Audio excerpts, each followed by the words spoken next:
Hello guys, welcome back to my channel. आज मैं दिखाऊंगी कि मैं मेरे राधे की सेवा कैसे करती हूँ। यहाँ पर मैंने एक कटोरी ले ली है जिसमें मैं अपने राधे को नहलाती हूँ। इसमें मैंने चंदन, पीले चंदन से कमल बनाया हुआ है। इसको कमल पद कहते हैं।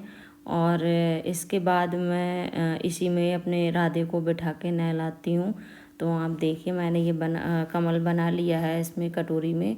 और अब मैं अपने राधे को उठाऊंगी और बाकी इनका जो सामान रखा हुआ था वो हटा देते हैं पहले। फिर इनको हम इनके जो और श्रृंगार होता है किया हुआ, माला है या मुकुट है, जो भी रहता है वो सब हटा देते हैं। फिर इनके वस्त्र निकाल देते हैं और फाइनली इन्हें नहलाने के लिए हम तैयार कर देते हैं। और देखिए, मैंने यहाँ पर अपने राधे का श्रृंगार कर रखा है। अब मैंने यहाँ पर एक कटोरी में अपने राधे को बिठा दिया है और अब मैं इनको स्नान कराऊंगी। तो यहाँ पर एक गिलास में मेरे पास जल था, उसमें मैंने गंगा जल डाला हुआ है और मैंने राधे को पहले गंगा जल से नहलाया। फिर इनकी चंदन सेवा करती हूँ। तो चंदन को मैं हथेली पर ही, अपने हाथ के हथेली पर ही घिस लेती हूँ और उससे मैं अपने राधे की चंदन सेवा करती हूँ। बहुत ही प्यार से मैं इनको लगाती हूँ कि कहीं आँख में ना चला जाए। इस चीज़ का ध्यान रखना होता है क्योंकि हमारे लाला हैं ये, तो ये भी हमारे बच्चे ही हैं, बच्चे के जैसे ही हैं। तो हमने अपना बेटा, अपना लाला मानते हैं। उसी हिसाब से हम उसी भाव से इनकी सेवा करते हैं। तो यहाँ पर देखिए, मैंने चंदन से अपने लाला को नहला दिया है, अपने राधे को नहला दिया है। मेरे लाला का नाम राधे है, इसीलिए मैंने राधे नाम रखा हुआ है, इसीलिए मैं इनको राधे ज़्यादा बोलती हूँ। और फिर एक स्वच्छ टॉवल लेते हैं जो मेरे राधे की ही स्पेशली है। मैंने इन्हीं के लिए ये रखी हुई है। इनको इसी टॉवल से मैं पोंछती हूँ। नहलाने के बाद बहुत प्यार से इनको धीरे धीरे मैं पोंछती हूँ। और पोंछने के बाद बारी आती है इनकी इत्र सेवा की। तो यहाँ पर ये मेरे पास मोगरा का इत्र है। ये इत्र मैं अपनी उंगली पे पोर करती हूँ और उसके बाद धीरे धीरे इनके गालों से लगाने की शुरुआत करती हूँ। नाक पे लगाती हूँ, उनके सिर पे लगाती हूँ, फिर पूरे शरीर पर मैं इनको इत्र लगाती हूँ। ऐसा नहीं कि सिर्फ आगे आगे लगा दिया, पीछे रहने दिया।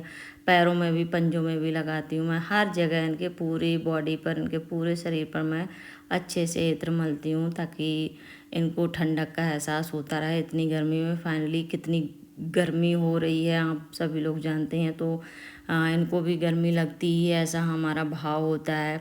और इत्र सेवा करने के बाद मैं इनको साफ धुले हुए वस्त्र पहनाती हूँ। तो यहाँ पर मैंने फिरोजी कलर की इनकी ड्रेस निकाली और आज मेरा मन किया कि मैं इनको ये वाली ड्रेस पहनाऊँ।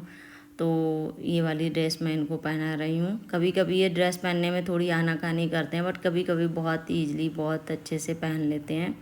तो यहाँ पर देखिए, मैंने इनको ड्रेस जो है वो पहना दी है। और पहनाने के बाद आप लोग बताइए कि ये कैसे लग रहे हैं। मुझे तो बहुत ही अच्छे लगते हैं अपने लाला, मेरे राधे मुझे बहुत पसंद है, मुझे बहुत अच्छे लगते हैं। और यहाँ पर ड्रेस जब थोड़ी सी अनफिट रहती है तो मैं उसको पिनअप कर देती हूँ। और फिर इसके बाद इनका दोबारा से मैं ऊपरी श्रृंगार करना शुरू करती हूँ। इनको माला पहनाती हूँ जिसमें राधे नाम का लॉकेट पड़ा हुआ है। और मैंने इनको तुलसी की माला पहनाई हुई है क्योंकि ऐसा कहा जाता है कि अगर आप भोग लगाते हैं, कुछ भी इनको खाने को या पीने को देते हैं, अगर उसमें तुलसी नहीं है, तो अगर ये तुलसी की माला पहने हुए हैं तो ऐसा ज़रूरी नहीं रहता कि आप इनको जो भी खाने पीने के लिए दें तो उसमें तुलसी हो। और यहाँ पर मुकुट मेरा गिर गया था तो दोबारा से मैं इनको मुकुट पहनाती हूँ। पता नहीं इनको अच्छा नहीं लगा रखा हुआ है क्या, दोबारा से पहनना चाह रहे थे। फिर मैं इनको चंदन का, पीले चंदन का तिलक करती हूँ। फिर इसके बाद रेड चंदन का, लाल चंदन का तिलक करती हूँ।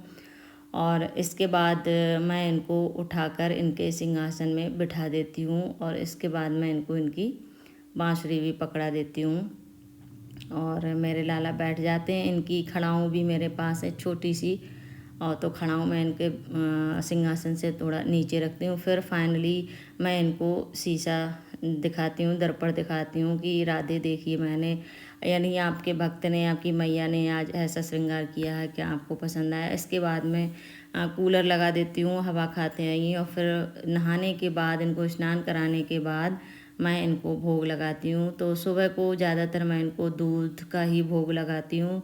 दूध के साथ या तो पराठा